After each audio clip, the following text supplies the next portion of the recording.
우리 다 함께 자리에서 일어나셔서 사도신경으로 신앙 고백함으로 하나님 앞에 주일 예배를 드리겠습니다. 나는 전능하신 아버지 하나님 천지의 창조주를 믿습니다. 나는 그의 유일하신 아들 우리 주 예수 그리스도를 믿습니다. 그는 성령으로 잉태되어 동정녀 마리아에게서 나시고 본디오 빌라도에게 고난을 받아 십자가에 못 박혀 죽으시고 장사된 지 사흘 만에 죽은 자 가운데서 다시 살아나셨으며 하늘에 오르시어 전능하신 아버지 하나님 우편에 앉아 계시다가 거기로부터 살아있는 자와 죽은 자를 심판하러 오십니다. 나는 성령을 믿으며 거룩한 공교회와 성도의 교제와 죄를 용서받는 것과 몸의 부활과 영생을 믿습니다. 아멘.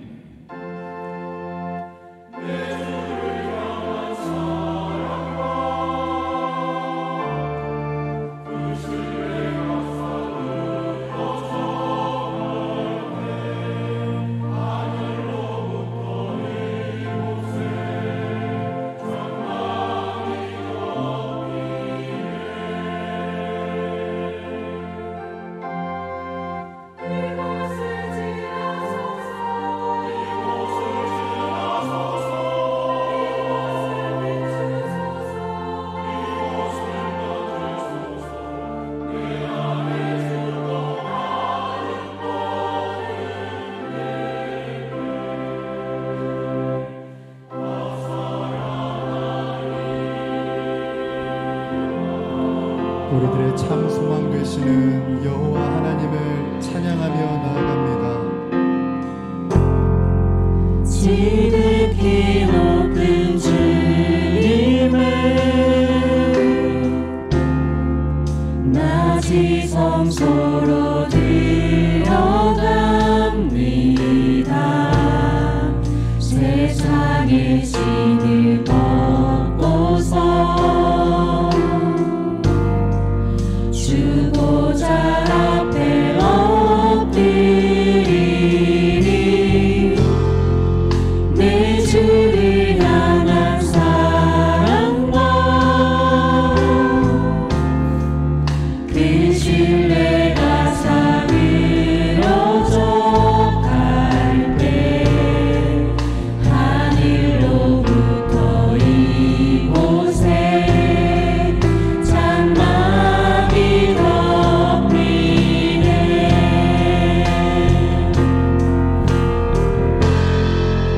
이것을 덮으소서 이곳을 비추소서 내 안에 무너졌던 모든 소망 다 회복하리니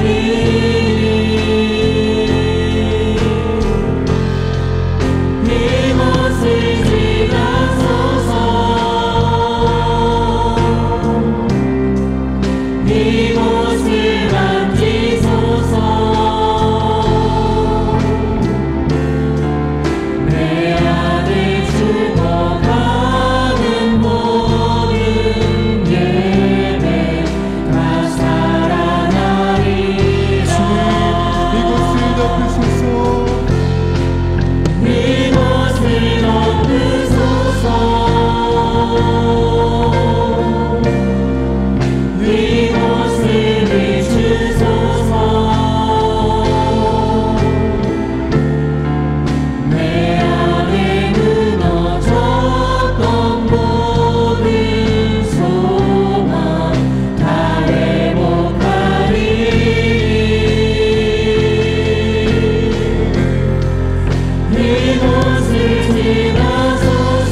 박수를 올려드립니다. 아멘. 그 자리에 앉아서 계속해서 찬양하시면서 우리들의 힘드신 주님의 보좌 앞으로 계속해서 나아가도록 하겠습니다.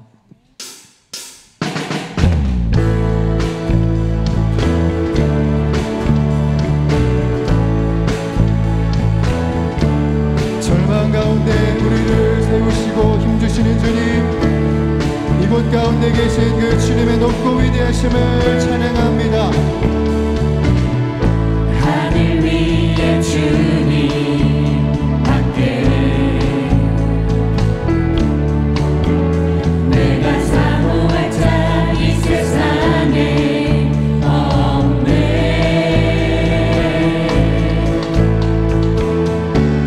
내 맘과 힘이 믿을 수 없네.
송축하리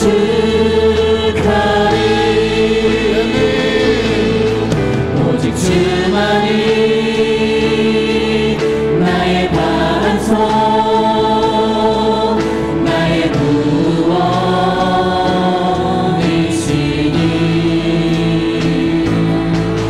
오직 주만이 나의 산성 내가 요동치 아니 우리 한번 더 고백합니다. 오직 주만이 오직 주만이 나의 반석 나의 구원이시니 오직 주만이 나의 산성 내가 요동치 아니 나의 구원 나의 구원 나의 영광 하나님께 있으니 내 힘의 반석과 피난처의 신을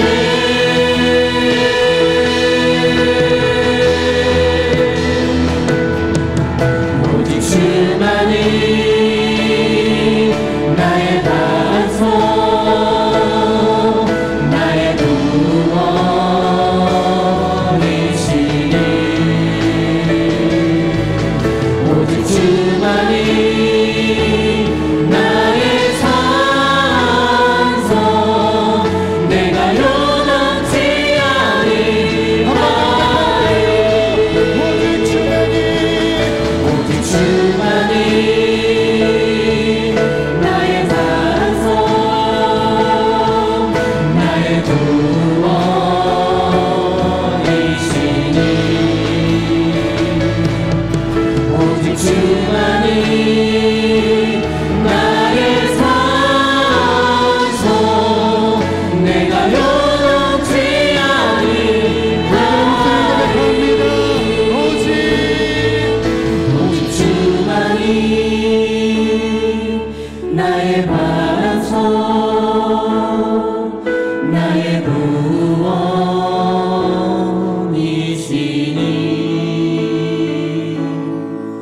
오직 주만이 나의 산성 내가 요동치 아니하리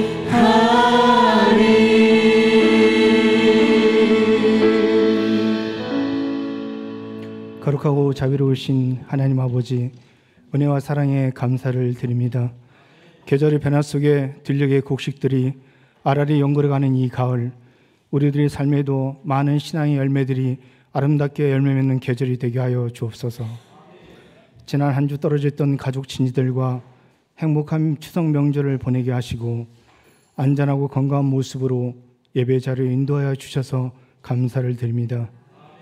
이 시간 예배를 통하여 참된 진리의 말씀을 깨닫게 하여 주시고 메마르고 강팍한 심령이 주님이 주시는 위로와 평안으로 충만히 채워지는 시간이 되게 하옵소서.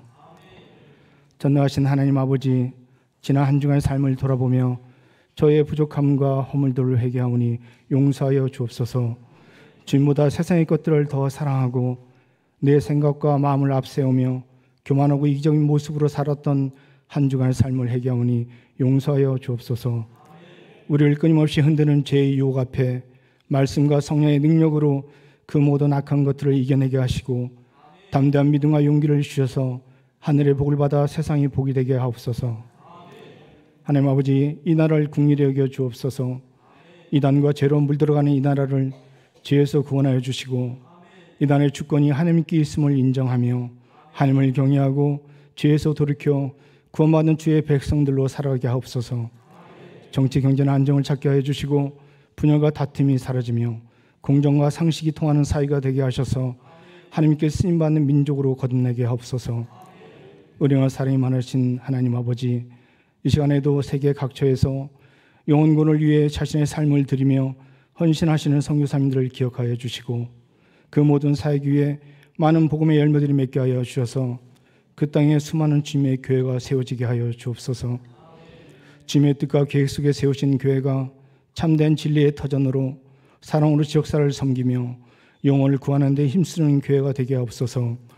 교회 내 말씀의 은혜가 풍성케 하여 주시고 많은 영적 프로그램을 통해서 성도들의 영적 신앙이 더욱 자라게 하여 주시며 어떠한 상황과 환경에서도 주님의 뜻을 이루며 전교적 사명을 잘 감당해 나가는 교회로 쓰임받게 하옵소서.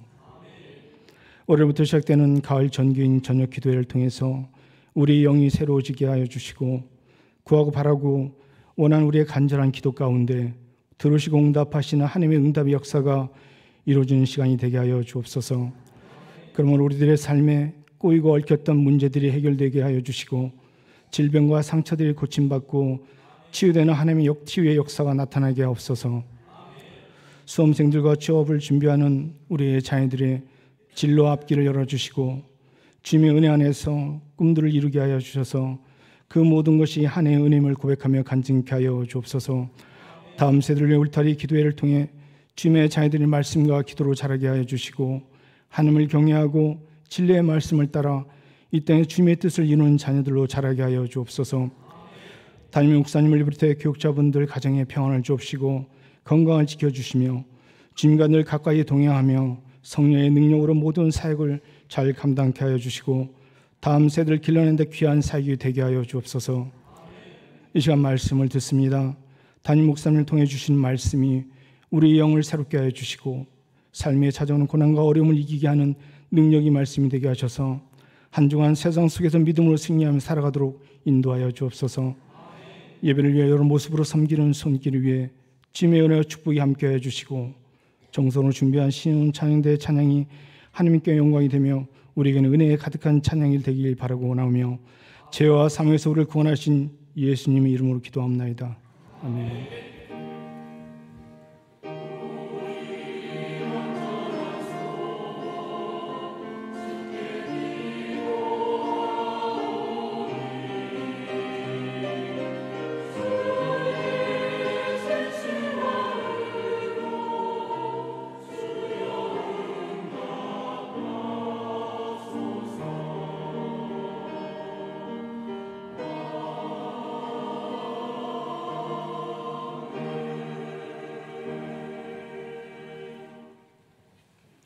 오늘 우리에게 주시는 하나님의 말씀은 열왕기하 10장 28절에서 31절 말씀입니다. 열왕기하 10장 28절에서 31절 말씀입니다. 구약성경 580쪽에 있습니다. 하나님의 말씀을 봉독하겠습니다. 에후가 이와 같이 이스라엘 중에서 바알을 멸하였으나 이스라엘에게 범죄한 한 느밧의 아들 여로보암의 죄, 곧 베델과 단에 있는 금송아지를 섬기는 죄에서는 떠나지 아니하였더라. 여호와께서 에후에게 이르시되 내가 나보기에 정직한 일을 행하되 잘 행하여 내 마음에 있는 대로 아합 집에 다 행하였은즉 내 자손이 이스라엘 왕위를 이어 4대를 지내리라 하시니라. 그러나 에후가 전심으로 이스라엘 하나님 여호와의 율법을 지켜 행하지 아니하며 여로보암이 이스라엘에게 범죄한 그 죄에서 떠나지 아니하였더라. 이것은 하나님의 말씀입니다. 아멘.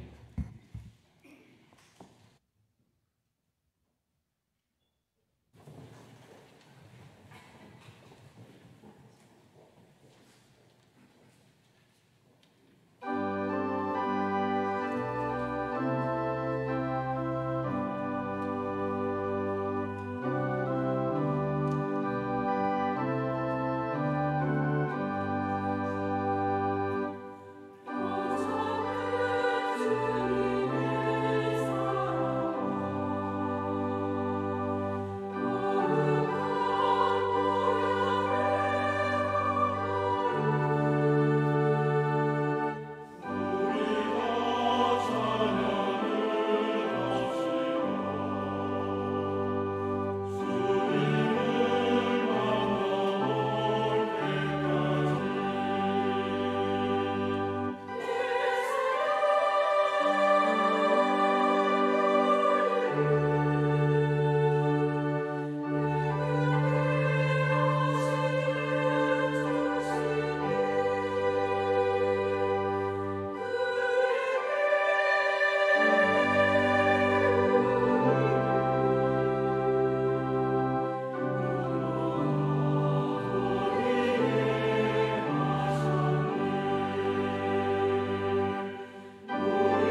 네, 귀한 찬양 감사합니다.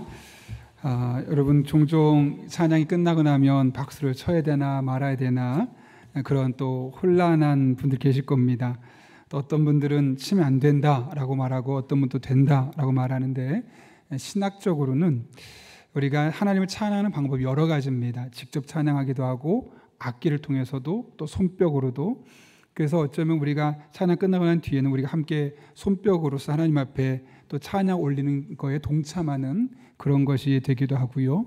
또 그렇게 하나님 앞에 영광 올린 성도들과 함께 믿음의 교제를 하는 시간이기도 하기 때문에 박수 쳐도 큰 문제는 없습니다. 그러나 한국교회는 뭐 이렇다 그러면 다 갑자기 사라지는 그런 일 때문에 혼란스러운 부분들이 있는데, 제가 이제 예배 학교도 지금 진행하고 있지만 그런 부분들에서 여러분이 신학적인 이해를 갖고 큰 문제가 없다는 사실을 가지고 또 박수 칠 때는 함께 쳐주면서 하나님께 영광 올려드리고 또 그렇게 하나님께 영광 올려드리는 우리 찬양대와 함께 동참하고 격려하는 그런 시간을 가지면 되겠습니다. 예, 계속해서 주보를 참고하실 때 여러분 앞에 교회 소식 전하겠습니다. 우리 교회를 방문하신 모든 분들 주님의 이름으로 환영합니다. 등록 원하시는 분 말씀하시면 친절하게 도와드리도록 하겠습니다. 아울러 저희 교인 중에 아직도 여전히 온라인에서 예배드리신 분이 꽤 많으신데 이제는 함께 현장에 나오셔서 함께 교제하면서 또 현장에서 드린 예배의 은혜를 함께 경험했으면 합니다. 현장 예배 많이 참석하시기를 부탁드립니다. 내일부터 일주일 동안 가을 전교인 저녁 기도가 있습니다. 누가 왕인가 라는 주제를 가지고 우리 함께 말씀을 나누고 기도하려고 하는데요. 8시부터 8시 반까지 찬양하고 25분 동안 말씀을 나누고 8시 55분부터 9시 40분까지 기도하고 그 뒤에 가실 분은 이제 교회 차로 가셔도 되고 10시까지 더 하길 원하시는 분은 중간에 찬양 한 번 더 하고 해서 10시까지 제가 그렇게 인도하려고 합니다. 여러분들 기도도 깊게 오래 기도하다 보면 더 깊이 들어갈 수 있게 되는데 이번에 한번 마음을 먹고 일주일 동안 내가 기도를 좀 오랫동안 해봐야겠다 하는 마음으로 하나님 앞에 나올 수 있기를 바랍니다. 계속해서 여러분 앞에 누가 왕인가라는 이 출석표를 붙일 수 있는 곳에 본인의 기도 제목까지 쓸 수 있으니까 기도 제목을 가지고 와서 매일매일 하나님 앞에 그렇게 기도하면 되겠습니다. 그리고 저녁은 어렵고 내가 새벽에 해야 되는데 어렵다 그런 분들은 영상에 올려놓으시면 저녁 기도 영상을 가지고 또 새벽에 잠깐 말씀을 들으시면 또 큰 도움이 될 거라 생각합니다. 네, 그리고 다음 주에는 세례 입교 및 성찬식이 있습니다. 잘 참고해 주시길 부탁드리고요. 오늘 이번 주는 오이코스 모임 주간입니다. 오이코스별로 정한 시간에 꼭 모이셔서 서로를 위해 기도 제목을 나누고 서로를 위해 기도해 주는 시간을 가져셔야 합니다. 이게 빠지면 그냥 교회 밖에 모임과 별 차이가 없습니다. 하반기 오이코스 사랑데이가 10월 6일 주간에 있습니다. 오이코스별로 밖에 나가서 함께 식사하고 교제하는 시간인데요. 인증샷은 나중에 교구 목사님에게 보내주시면 되고 일단 신청 인원을 교구 목사님에게 또 교회 이야기해 주시면 지원해 드리도록 하겠습니다. 영화부 부모 기도 모임이 9월 28일 오전 10시에 있습니다. 여기 써 있는 거는 교사 모임이 8시 40분이고 10시에 부모 모임이 있으니 기억해 주시길 부탁드립니다. 수험생과 취업 준비생을 위해서 기도해 주신 거 감사합니다. 계속해서 기도해 주시고 카페 아시르 안내 드립니다. 그동안은 2시 반까지 영업을 하고 3시까지 청소하고 문을 닫았었는데 이제 주일에 더 많은 분들이 그 자리에 교제할 수 있도록 2시 반까지는 동일하게 영업을 하고요. 5시까지 그 자리에 편안하게 계셔서 교제하시면 됩니다. 청소는 화요일로 옮겼기 때문에 그래서 여러분들 그 일정을 파악하시고 또 아쉐르에서 계속해서 교제를 나누시면 되겠습니다. 교우 소식입니다. 진현진 성도님, 공인선 집사님의 가정에 하나님 귀한 딸을 선물로 주셨습니다. 믿음으로 잘 양육할 수 있도록 기도해 주시기를 부탁드립니다. 네, 더 자세한 광고는 주보를 참고해 주시고 우리 함께 기도하고 하나님 말씀 나누겠습니다. 거룩하신 아버지 하나님, 오늘도 우리를 주님 전에 불러주시고 함께 예배할 수 있는 은혜 주신 것 진심으로 감사를 드립니다. 말씀 듣는 이 시간 피곤치 않게 하시고 성령 하나님 내게 주신 말씀으로 들려지게 하시고 이 말씀 우리 안에 꽃 피우고 열매 맺는 복된 시간 되게 하여 주옵소서. 예수님의 이름으로 기도하옵나이다. 아멘. 우리 한번 앞뒤 좌우 있는 분에게 웃으시면서 이렇게 인사하겠습니다. 당신은 하나님이 주목하는 사람입니다. 이렇게 인사하겠습니다.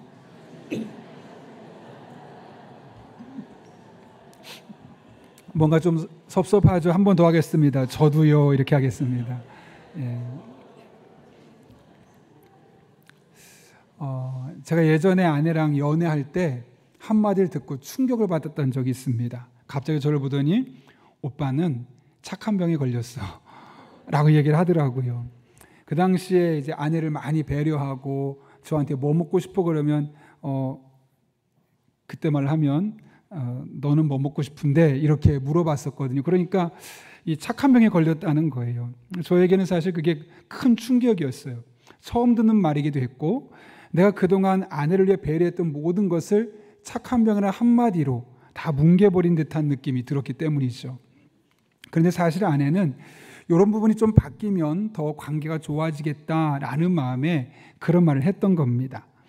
나중에 찾아보니까 착한 병은 학문적으로는 착한 사람 증후군으로 불립니다.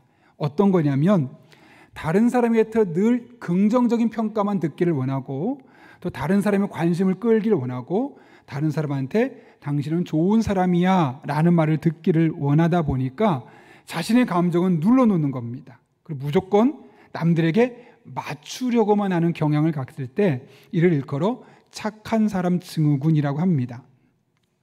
착한 사람 증후군을 앓고 있는 이런 증상 있는 사람의 특징은 뭐냐면 평상시에 항상 밝아요. 그리고 늘 누군가를 배려하고 상대방 중심으로 해석합니다.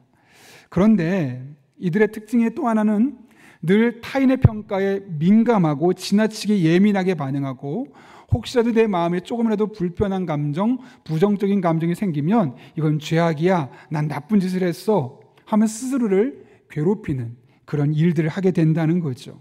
그래서 이 착한 사람 증후군이 계속 악화가 되면 의존성 성격 장애, 그러니까 스스로가 결정을 못 내리고 모든 걸 누군가 결정을 내려줘야지만 그 일을 해낼 수 있는 사람이 되어버리기 때문에 결국에는 잘 될 것처럼 보이지만 더 많은 더 큰 갈등들을 일으킬 수밖에 없다는 거죠.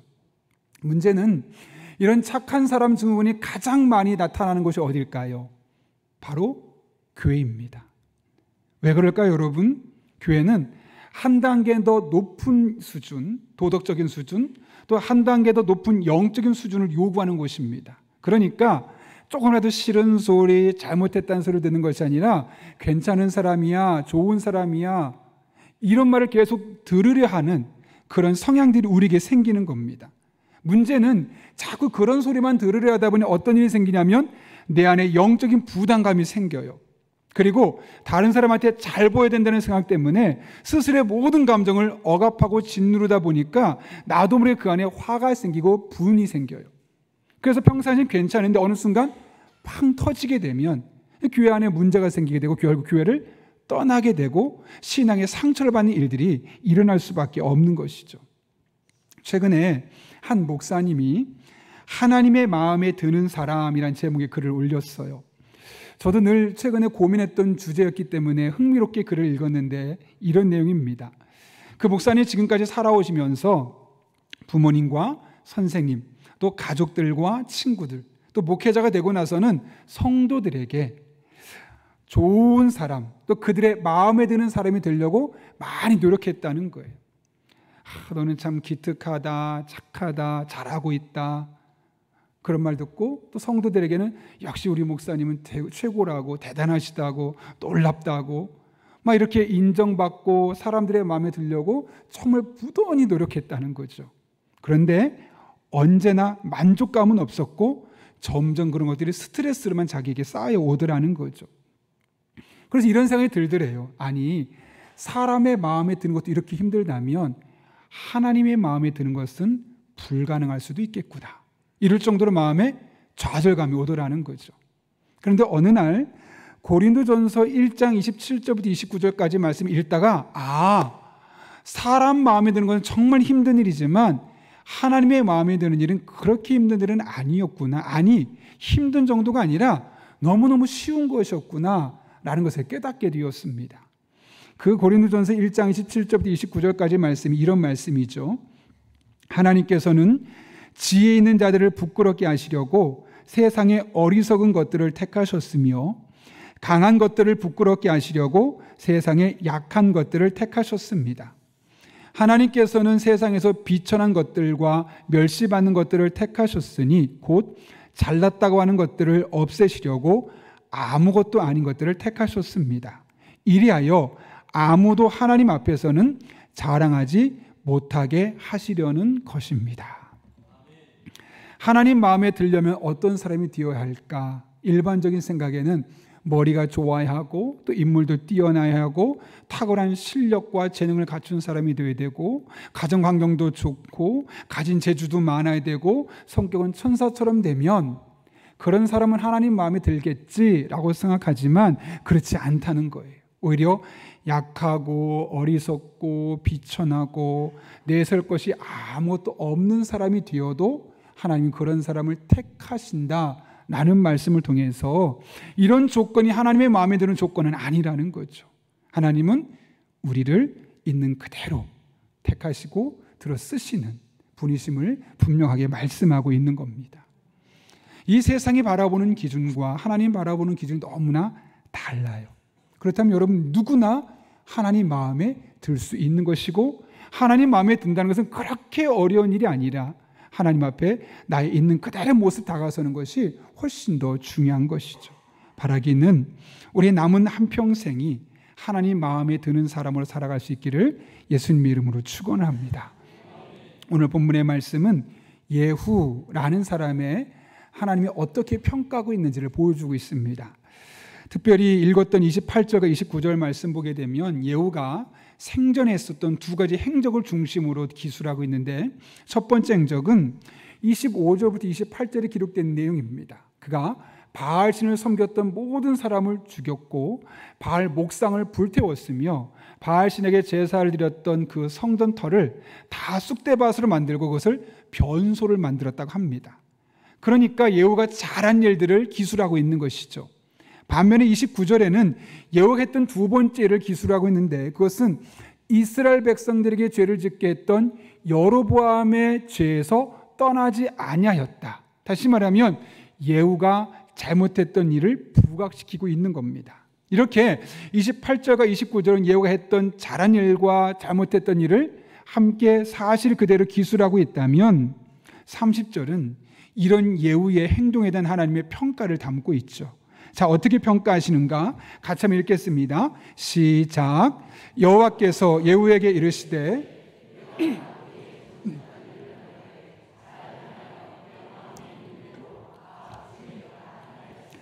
내 자손이 이스라엘 왕위를 이어 4대를 지내리라 하시니라. 아멘. 여러분 30절 말씀 보면 예후에 대한 하나님의 평가는 어떻습니까? 칭찬 일변도입니다.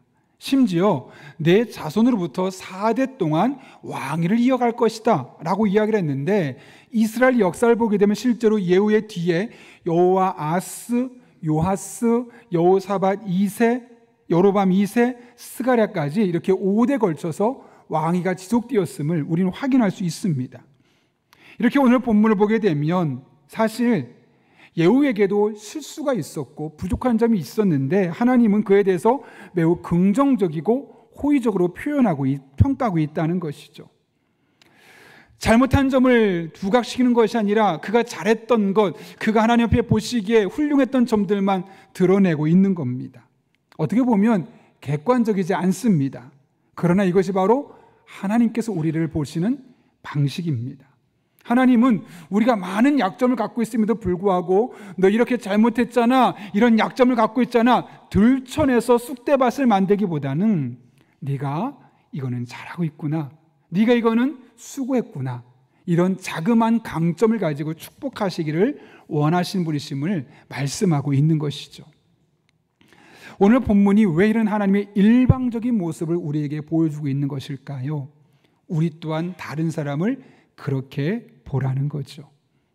일상적인 삶의 영역에서 다른 사람을 바라볼 때 사람의 눈으로 바라보는 것이 아니라 하나님의 눈으로 실수가 있고 연약함에도 불구하고 잘하는 것, 긍정적인 것, 격려할 수 있는 것들을 보고 그렇게 박수 쳐주는 삶을 살라는 겁니다.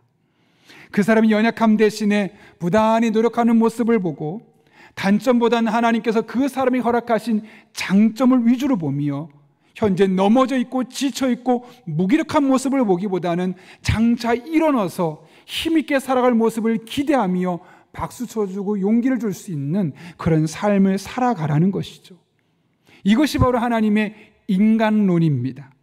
전에 한 인간관계 전문가의 보고서를 본 적이 있는데요, 그 보고서를 보게 되면 사람에게는 100개 이상의 장점이 있다고 합니다. 반면에 단점은 한 10개 정도 있다고 그래요. 사람이라는 존재가 그렇게 대단한 겁니다. 장점은 100개를 넘어서고 단점은 10개 정도로.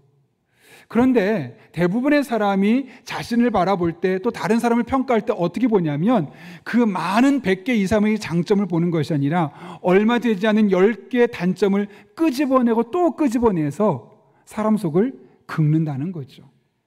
그러다 보니 자기 스스로도 불행해지고 난 이거밖에 안 돼, 스스로를 불행하게 할 뿐만 아니라 다른 사람을 그렇게 보는 과정을 통해서 인간관계에 금이 가고 갈등이 생길 수밖에 없다는 거예요. 이것은 유사한 연구가 있었는데요, 영국에서 이런 연구 결과가 있었어요. 결혼한 공무원들을 12년 동안 꾸준히 추적 연구 조사를 했습니다. 그랬더니 다른 사람에 대해서 적대적인 인간관계, 다른 말로 하면 그 사람의 긍정적인 면을 보기보다는 부정적인 것, 약점, 실수만을 중점적으로 바라보는 이런 적대적인 인간관계를 가진 공무원들이 마음의 질병이, 그리고 몸의 질병이 훨씬 더 많다는 거죠. 심지어 부부관계를 살펴봤더니 서로 미워하는 부부관계, 부부간에 장점을 보고 격려하고 박수 쳐주기보다는 실수한 것, 문제가 된 것을 끄집어내고 그걸 가지고 평가하는 그런 부부들을 봤더니 가슴에 통증을 느끼거나 심장마비를 느끼거나 혹은 심장에 다양한 질병이 발병하는 것들을 봤더니 부부관계가 나쁜 사람이 좋은 사람보다 34% 더 많은 심장병에 걸리더라는 거죠. 이 모든 것의 원인은 상대방에게 있었던 100가지의 장점을 살펴보려 하기보다는 10가지의 장점을 긁어서 11가지, 12가지로 확장하고 만들었던 우리들의 삶의 태도임을 분명히 이야기하고 있는 겁니다. 근데 여러분, 이것이 비단 심리학적인 결과물이 아니라 매우 성경적인 이야기입니다. 이 같은 진리를 이미 경험했던 사도 바울은 로마서 15장에서 이렇게 말하죠. 세 번역입니다. 함께 1절과 3절과 7절 말씀 천천히 한번 읽겠습니다. 1절 읽습니다. 시작. 믿음이 강한 우리는 자기에게 좋을 대로만 해서는 안 됩니다. 3절입니다. 그리스도께서도 자기에게 좋을 대로만 하지 않으셨습니다.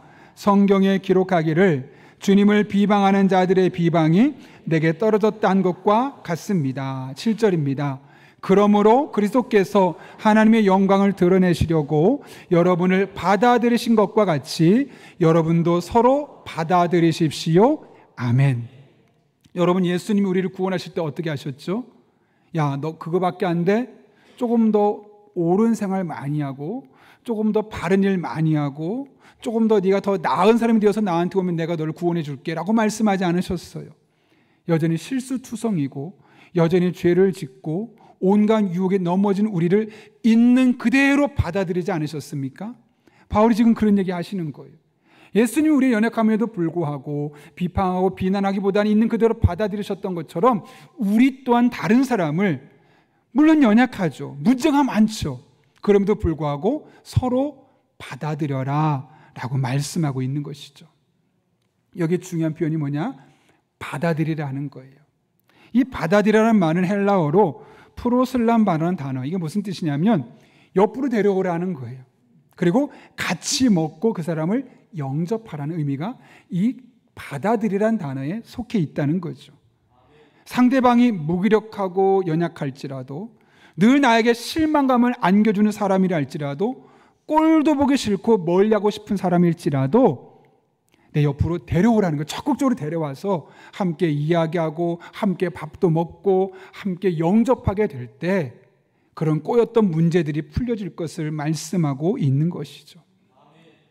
바울이 이렇게 자신 있게 말할 수 있었던 이유는 본인이 이런 은혜를 먼저 경험했기 때문이에요. 잘 아시는 것처럼 바울은 과거에 어떤 사람이었죠?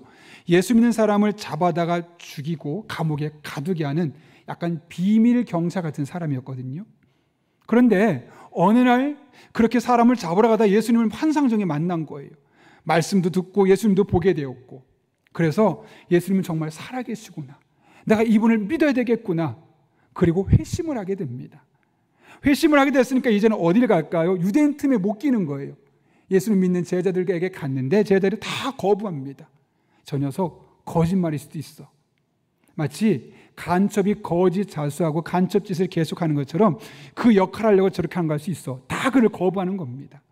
그런데 그때 다 거부할 때 그의 주변에 한 사람이 그에게 다가서죠. 누구냐? 바나바입니다. 바나바가 어떻게 했느냐? 사도행전 9장 26절 보면 이렇게 말합니다.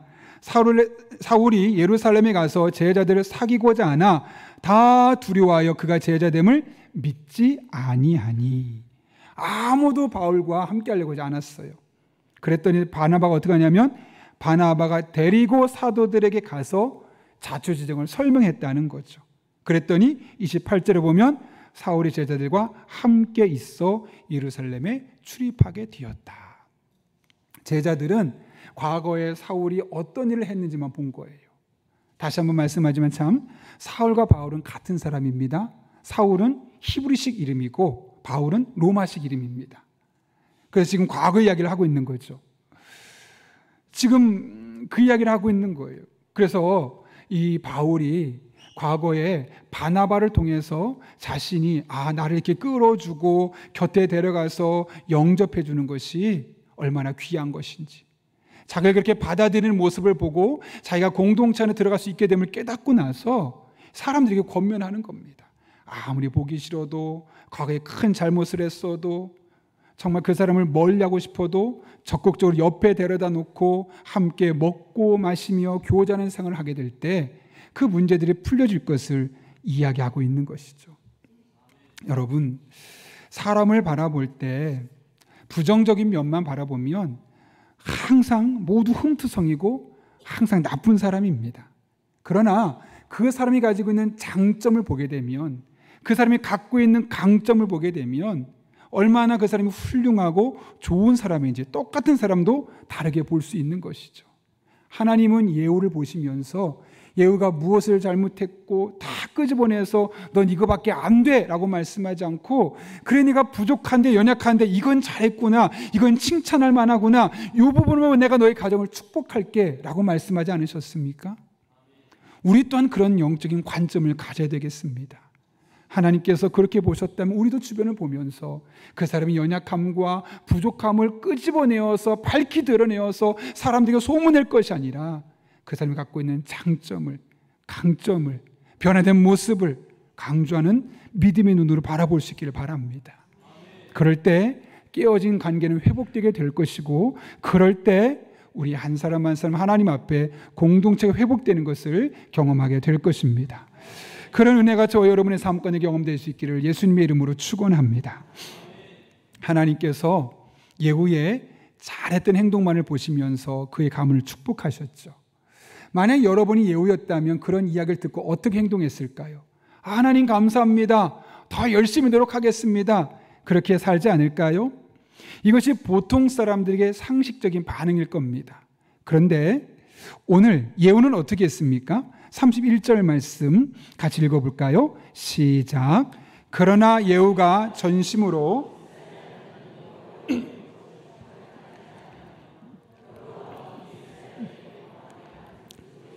떠나지 아니하였더라. 아멘. 갑자기 그러나로 시작합니다. 그러면서 그가 그 죄를 떠나지 아니하였다라고 이야기를 하고 있죠.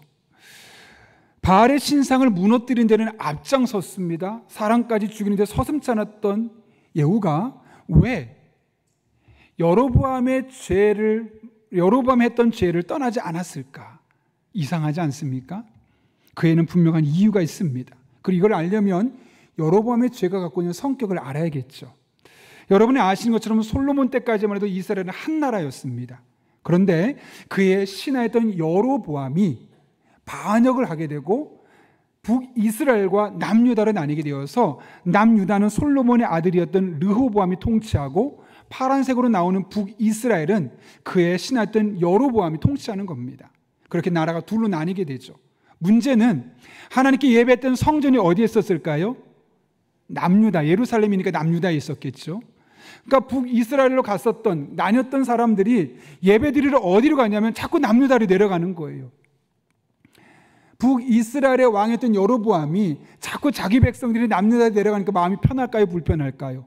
걱정이 되는 거예요. 거기 가서 영향을 받고 세뇌가 되어서 혹시 반역을 일으키면 어떻게 되나, 그런 큰 걱정에 이들이 내려가지 못하도록 해야겠다. 그래서 어떤 결정을 내리냐면, 보시면 예루살렘 별표 바로 위에 벳엘이라는 곳이 있어요. 그곳에 송아지 머리에 신상을 세워요. 그리고 이것이 바로 하나님이다. 그러니 앞으로 예루살렘까지 내려갈 필요 없이 이 벳엘에서 이 신상에게 절하면 하나님께 예배한 것이다 라는 말도 안 되는 일을 해버린 겁니다. 쉽게 말하면 자신의 정권을 유지하기 위해서, 정치적인 목적을 위해서 가짜 하나님을 만들어 버린 사건이 바로 여로보암이 이스라엘 백성들에게 죄를 범하게 한 사건이라는 것이죠. 이렇게 여로보암의 행동은 하나님 보시기에 매우 악했습니다. 자신의 정치적인 이득을 위해서 하나님을 이용했기 때문이죠. 그런데 그것이 여로보암뿐만 아니라 그 다음 왕도 계속해서 다른 것은 변혁을 시키고 다른 개혁을 했지만 이상하게 이 일만은 하지 않았어요. 예후도 이 일이 잘못됐다는 사실을 알았어요. 그래서 얼마 전에 바알신을 섬기는 모든 신상을 다 없앴지 않았습니까? 그럼 동일하게 이 송아지 신상도 없애고 해야 되는데 전혀 그러지 않은 이유는 무엇 때문일까요? 여로보암에게도 이 정치적인 이득을 놓치고 싶지 않았던 거예요. 그냥 놔두면, 눈 한번 딱 감으면 내가 정권이 흔들리지 않을 텐데, 만약 이걸 없애버린다면 이 사람들이 다시 밑으로 내려가게 될 것이고 문제가 생기지 않을까라는 마음에 이 정치적인 이득을 위해서 신앙에 타협을 해버린 겁니다. 그런데 그렇게 했던 궁극적인 이유는 무엇 때문일까요? 좀 전까지만 해도 바알신 성을 무너뜨렸던 그가 왜 갑자기 이렇게 다른 일을 하게 되는 걸까요? 그 근본적인 이유가 31절에 이렇게 기록되어 있습니다. 같이 한번 앞부분 읽겠습니다. 시작. 그러나 예후가 전심으로, 아멘. 무슨 말일까요? 하나님의 말씀을 지키지 않았기 때문이다. 다시 말하면 말씀으로 그 사실을 비춰보고 해석하지 않았기 때문이다 라고 이야기하는 거죠. 오해하지 마십시오. 예후가 전혀 하나님 말씀대로 살지 않았다는 게 아닙니다. 그도 은혜 받을 때는, 또 마음에 찔림이 있고 감동이 있을 때는 말씀대로 살았어요. 근데 문제는 뭐였냐면 전심으로 말씀을 지키지 않았다는 거죠. 말씀을 아예 안 지킨 것이 아니라 필요 때마다 말씀을 지켰는데 정말 필요할 때 항상 말씀을 지키지 않았다는 거죠. 여기 전심이라는 단어를 보게 되면 히브리어로 콜 레바브라는 단어인데 전적으로, 항상, 모두 이런 뜻을 갖고 있어요. 이게 무슨 말이냐면 전심으로 말씀을 지킨다는 것은 다른 말로 하면 내 삶의 모든 순간순간, 모든 사건마다 말씀을 중심에 두고 이 말씀으로 해석했다는 거죠. 그런데 예후는 그렇게 하지 않았다는 거예요. 나에게 이득이 될 때는 말씀도 뒤로 져버리고, 때로는 말씀을 붙들고 살고 은혜 받으며 살아가긴 했지만 이거 말씀대로 하면 나한테 손해될 것 같은데, 그럴 때는 눈을 딱 감고 말씀을 무시하고 이득을 취했던 사람이 바로 예후였다는 사실을 오늘 우리에게 말씀하고 있는 것이죠. 어떤 분들은 이런 이야기를 들으면 목사님 어떻게 늘 말씀을 중심에 두고 늘 말씀 붙들고 살아갑니까? 그런 말씀 때문에 스트레스 받고 말씀이 오히려 저를 괴롭혀서 더 힘들 것 같습니다 라고 말씀하는 분도 계실 겁니다. 그런데 여러분 정말 그럴까요? 하나님의 말씀이 우리에게 스트레스를 줄까요? 하나님께서 우리에게 말씀을 주신 이유가 무엇 때문일까요? 스트레스를 줘서 우리를 하여금 힘들게 살기 위해서 말씀을 주신 걸까요? 그렇지 않죠. 우리가 신명기 10장 말씀 보게 되면 우리를 행복하게 하시려고 말씀 주셨다고 이야기합니다. 이렇게 말씀하죠. 읽겠습니다. 시작. 이스라엘아, 내 하나님 여호와께서 내게 요구하시는 것이 무엇이냐? 곧 내 하나님 여호와를 경외하며 그의 모든 도를 행하고 그를 사랑하며 마음을 다하고 뜻을 다하여 내 하나님 여호와를 섬기고 내가 오늘 내 행복을 위하여 내게 명하는 여호와의 명령과 규례를 지킬 것이 아니냐. 아멘. 하나님 말씀 주신 이유가 무엇 때문이라고요? 우리의 행복을 위해서. 그럼 언제 하나님 말씀을 행복할 수 있느냐? 전심으로 모든 상황 속에 하나님 말씀을 붙들고 그 말씀을 중심으로 살아가게 될 때 다른 곳에서 경험할 수 있는 진짜 행복을 경험할 수 있다는 거예요. 더 많은 돈을 벌어서 행복한 것이 아니라, 더 높은 자리로 승진해서 행복한 것이 아니라, 내가 원하는 욕망을 이뤘기 때문에 행복한 것이 아니라, 말씀을 지킬 때 그 말씀으로 말미암아 주는 은혜로 말미암아 때로는 더 많은 돈을 벌지 못하고 더 높은 자리를 승진하지 못하고 내 욕망을 헌시작처럼 내팽개치는 상황이 된다 할지라도 그 말씀 때문에 진짜 행복을 경험할 수 있다고 말씀하고 있는 것이죠. 저는 저와 여러분의 삶에 하나님의 말씀을 전심으로 붙들고 살아갈 때 날마다 이런 은혜가 경험될 수 있기를 예수님의 이름으로 축원합니다. 흥미로운 통계가 하나 있어요. 미국의 성소공회가 있어요. 우리나라는 대한성소공회라고 있거든요. 그런데 미국에도 미국 성소공회가 있습니다. 성경책을 펴내는 곳이죠. 그 성소공회에서 3,300명을 대상으로 설문조사를 했더니 어떤 결과가 나왔냐면, 성경 말씀에 몰입하면 몰입할수록, 몰입이 뭐냐면 계속 그 말씀을 생각하고 그 말씀이 나의 삶에 나타나는 것을 일컬어 우리는 몰입이라고 그러죠. 성경 말씀에 날마다 몰입하면 몰입할수록 더 많은 희망을 보게 되고 더 많은 치유를 경험하다라는 거죠. 그러면서 이거를 연구했던 플레이크라는 사람이 이렇게 말했어요.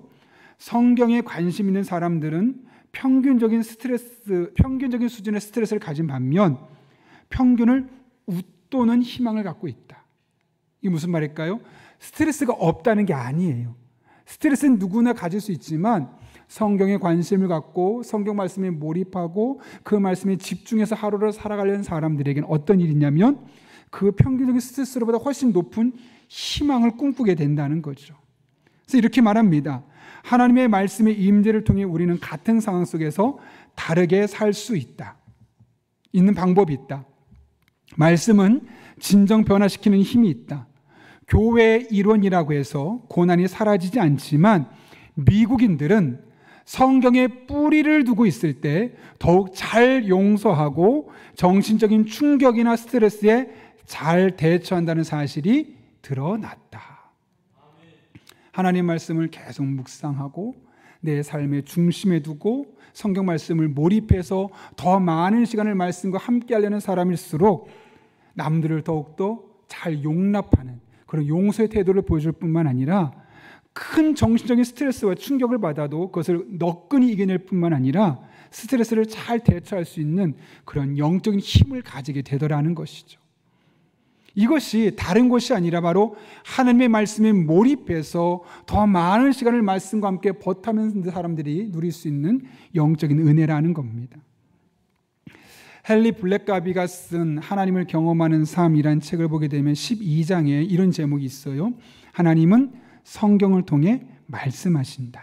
그러면서 클라우드라는 사람을 인용하는데 어느 날 마음이 너무 불편한 거예요. 원인도 모르겠고 이유도 모르겠고 그냥 뭔가 찜찜한 일상을 계속 살아가고 있는데 그러던 중에 하루는 매일 성경 분량을 따라서 읽어가던 중에 시편 37편을 읽게 됐어요. 사실 시편 37편은 처음 읽는 것이 아니라 여러 번 읽었던 말씀이거든요. 그런데 그날따라 시편 37편 21절 그 많은 구절 중에 21절이 계속 눈에 들어오는 거죠. 어떤 부분이냐면 악인은 꾸고 갚지 아니하나. 악인은 꾸고 나서 갚지 않는다는 거죠. 이 말씀이 계속 눈에 들어와서 왜 그럴까? 도대체 이 말씀이 자꾸 내 눈에 들어올까? 반복해서 읽었습니다. 문득 내가 예전에 어머니 아버지에게 다음 달에 월급이 들어오면 제가 꼭 갚을게요 라고 말하고 $500를 빌렸다는 사실이 생각이 난 거예요. 그 순간 하나님이 이 말씀을 통해 나로 하여금 이것을 깨닫게 하시려고 이 21절에 계속 주목하게 하셨구나라는 걸 알게 되는 거죠. 그래서 그 자리에서 하나님 앞에 하나님 죄송합니다. 제가 악인처럼 부모님께 꾸고 갚겠다고 말하고 갚지 않았군요. 하나님께 회개하고 부모님께 곧바로 수표를 써서 그 돈을 갚았다는 거예요. 그날 놀란 일이 일어나요. 원인도 알 수 없고 왜 그럴까? 마음에 찜찜한 그 불편했던 그 일들이 그 마음이 이 일이 해결되고 나서부터 아무 일도 없었던 것처럼 깨끗이 사라져버렸다는 거죠. 영적으로 완전히 자유로워졌고 마음의 평안함을 누릴 수 있었다는 거예요. 이게 무슨 말일까요, 여러분? 하나님의 말씀을 몰입하고 그 말씀을 계속 읽어가면서 생각하는 과정을 통해 내가 어떤 삶을 잘못하고 있었는지 하나님 깨닫게 하셨고 그 행동이 바뀌니까 나도 모르게 나를 찜찜하게 만들었던 내 안을 불편하게 만들었던 일들이 자연스럽게 해결되는 은혜를 경험할 수 있게 하셨다는 거죠. 이것이 바로 하나님의 말씀을 붙들고 살아갈 때 우리 안에 주어지는 은혜입니다. 가끔 은혜가 될 때마다, 감동이 있을 때마다, 찔릴 때마다 예후처럼 그렇게 하나님의 말씀을 붙드는 것이 아니라 전심으로 매일매일 항상 모든 상황, 모든 순간에 하나님의 말씀을 적용하고 그 말씀을 붙들고 살고 그 말씀을 기준으로 결정하려고 할 때 그렇게 하나님의 말씀에 몰입하는 사람들에게 이런 놀라운 하나님의 은혜가 부어질 것을 말씀하고 있는 것이죠. 만약 예후가 그랬다면 그는 아마 경제적인 이득, 정치적인 이득 앞에 신앙을 포기하는 타협을 하지 않았을 것입니다. 그런 의미에서 우리가 하나님의 말씀에 몰입한다는 것은 우리의 신앙을 지켜주고 우리 영혼을 지켜주는 예방주사와도 같은 것이죠. 여러분, 하나님의 말씀은 우리를 하나님 안에 머물게 하고 우리를 전혀 다른 은혜를 경험하게 만드십니다. 시편 19편에서 다윗이 고백했던 것처럼 하나님의 말씀은 우리에게 생기를 복돋아주고 하나님의 말씀은 우리에게, 이 어리석은 우리에게 지혜를 부어주시고 우리의 마음속에 세상에 줄 수 없는 영적인 만족과 기쁨을 더해 주십니다. 무엇보다 그 말씀으로 경고를 받아 지키면, 그 말씀에 몰입해서 하루 중에 더 많은 시간을 말씀을 붙들고 살려고 노력하면 푸짐한 상을 주실 것이라고 분명하게 말씀하고 있습니다. 여러분, 하나님의 말씀은 가끔 은혜가 될 때마다, 마음의 감동이 있을 때마다, 찔릴 때마다 그런 때만 읽고 내가 살아가는 것이 아니라 매일매일 전심으로 모든 상황 속에 항상 삶의 기준으로 삼고 살아가야 합니다. 그럴 때 그 말씀이 우리에게 힘이 되고 능력이 되고 지혜가 되고 기쁨이라는 은혜로 열매 맺게 되는 것이죠. 바라기는 저도 여러분도 더 많은 시간을 하나님의 말씀에 몰입하고 그 말씀으로 말미암은 하나님의 은혜를 경험하는 그런 복된 분들 될 수 있기를 예수님의 이름으로 축원합니다. 함께 기도하겠습니다. 기도하실 때 1분 정도입니다. 오늘 말씀을 기억하며 두 가지를 기도합니다. 하나님, 다른 사람들을 바라볼 때 부정적인 면만 바라보지 않게 하시고 하나님이 예후에 잘한 면만 봤던 것처럼 우리도 옆에 사람들을 바라볼 때 가정에서, 자녀들에게, 직장에서, 교회 안에서 잘한 것 위주로 바라볼 수 있게 해주시고 그런 눈을 열어주셔서 그런 눈으로 평가하고 판단할 수 있는 믿음의 사람 되게 하여 주옵소서 기도합니다. 또 한편으로는 예후가 하나님의 말씀을 전심으로 따르지 않았기에 경제적인, 정치적인 이득과 타협했던 것을 기억합니다. 우리가 늘 하나님의 말씀을 전심으로 따라가서 더 많은 시간을 하나님의 말씀에 몰입하게 도와주시고 그럴 때 그 말씀이 우리에게 생기를 복돋아주고 지혜를 주고 마음의 기쁨을 안겨주고 푸짐한 상을 주시는 하나님의 능력의 말씀으로 경험될 수 있게 달라고 이 시간 이 두 가지 기도 제목 가지고 1분 정도입니다. 삼안음하면서 함께 기도하겠습니다. 거룩하신 아버지 하나님, 오늘도 우리를 불러주시고 하나님의 말씀 앞에 서게 하신 은혜 진심으로 감사를 드립니다. 부정적인 면만 바라보면 성투성이고 나쁜 사람들만 가득 찬 세상이지만 하나님께서 예후가 잘했던 점, 긍정적인 면만을 바라보고 그를 축복하셨던 것처럼 우리 또한 그렇게 다른 사람을 바라보는 일주일이 되게 하여 주옵소서.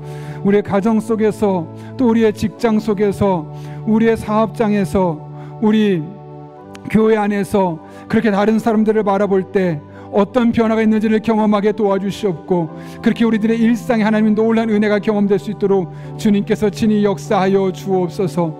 하나님 아버지, 하나님의 말씀을 읽되, 하나님 말씀을 듣되, 하나님 말씀대로 살아가되, 가끔 그러고 싶을 때만 살아가는 것이 아니라 전심으로 하나님 말씀을 붙들고 항상 모든 삶의 기준으로 삼을 수 있는 믿음의 사람들 되게 하여 주옵소서. 그럴 때 그 말씀이 우리에게 생기를 복돋아 주고, 어리석은 우리에게 지혜를 주고, 좌절한 마음에 기쁨을 안겨주는 놀라운 은혜를 경험하게 하여 주옵소서. 그렇게 우리들의 일상의 삶에 하나님의 풍성한 은혜가 경험되게 하여 주옵소서. 살아계신 아버지 하나님, 지난 한 주도 우리와 친히 동행해 주시고 오늘 하나님의 말씀 붙들고 예배하며 기도할 수 있게 하신 은혜 진심으로 감사를 드립니다. 하나님께서 예후의 장점, 강점, 유익한 점만 바라보고 그를 칭찬하고 축복했던 것처럼 우리도 이 한 주 동안 우리의 가정 속에서, 또 우리 교회 공동체 안에서, 직장 안에서 부족함이 많은 사람들이 있지만 강점만을 바라보게 하시고 장점만을 바라보게 하시고 박수치며 축복할 수 있는 믿음의 사람들로 살아가게 하여 주옵소서. 예후가 하나님의 말씀을 지키긴 했지만 전심으로 지키지 않을 때 정치적인 이득 앞에 무너졌던 것을 기억합니다. 우리 또한 하나님의 말씀에 몰입해서 더 많은 시간을 말씀을 붙들고 말씀 우리의 삶의 모든 삶의 기준이 될 수 있도록 인도해 주옵소서. 그래서 그 말씀으로 말미암아 우리의 생기가 복돋아지고 어리석은 우리가 지혜로워지고 하나님께 주시는 마음의 기쁨을 경험하는 복된 성도들로 살아가게 하여 주옵소서. 예수님의 이름으로 기도합나이다. 아멘. 이 시간 찬송가 200장 부르실 때 마지막 절 일어서서 봉헌하시겠습니다.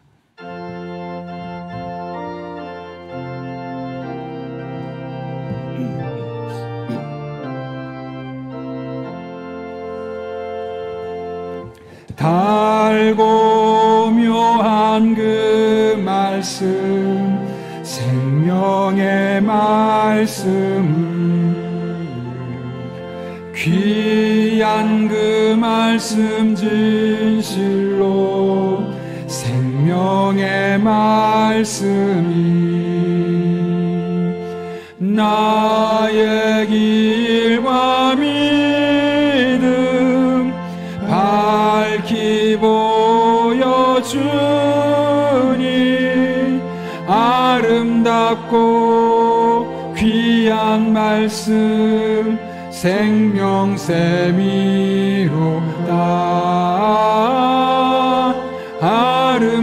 아름답고 귀한 말씀 생명샘이로다. 귀한 주님의 말씀은 내 노래 되도다. 모든 사람을 살리는 생명의 말씀은 값도 없이 받아 생명길을 가니 아름답고 귀한 말씀 생명샘이로다.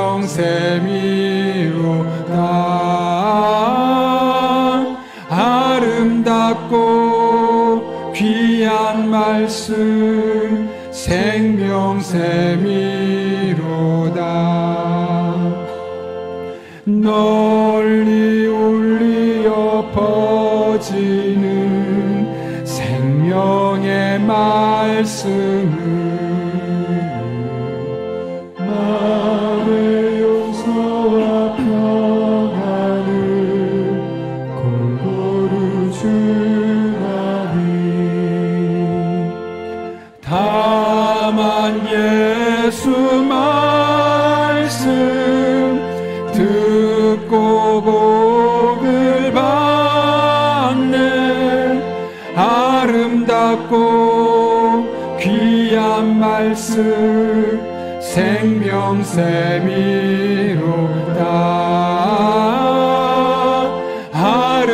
받고 귀한 말씀 생명샘이로다.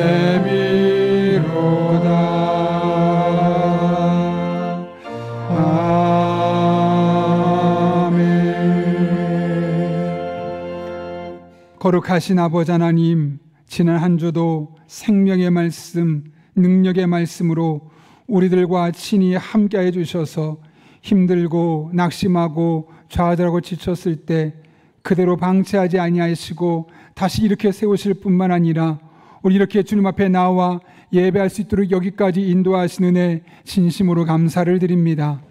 이 모든 것이 하나님의 은혜로 우리에게 되어진 것을 알기에 이 시간 우리가 빈손으로 나오지 아니하고 우리의 신앙의 고백을 담아 하나님 앞에 다양한 제목들을 예물을 드리오니 이 모든 예물 기쁘게 받아 주시옵고 이 한 주도 우리 성도 한 분 한 분의 삶에 말씀으로 말미암은 생명샘이 터져 나오는 복된 한 주간 되게 하여 주옵소서. 우리 성도들의 피와 땀과 눈물이 담겨있는 예물들입니다. 단 한 푼 도트로 쓰여지지 아니하도록 우리에게 영적인 지혜와 분별력을 도와주시고 하나님 아버지의 마음을 시원케 하는 것에만 사용하게 하여 주옵소서. 험난한 세상으로 나가는 성도들에게 때를 따라 돕는 은혜로 힘과 능력과 지혜와 만남의 복을 주시고 늘 성령 충만한 가운데 기도할 때 모든 것을 합력해 선을 이루시는 하나님의 놀라운 은총을 경험하는 복된 성도님들 되게 하여 주옵소서. 이 한 주도 삶의 자리로 나아갑니다. 눈동자처럼 지켜주시고 날개 그늘 안에 품어주시고 어떤 형국에서든 하나님의 지켜 보호하시는 놀라운 은총을 경험하게 하여 주옵소서. 함께 하실 줄로 믿사오며 예수님의 이름으로 기도하옵나이다. 아멘. 우리 다 함께 파송의 찬양하며 축도함으로 예배 마치도록 하겠습니다.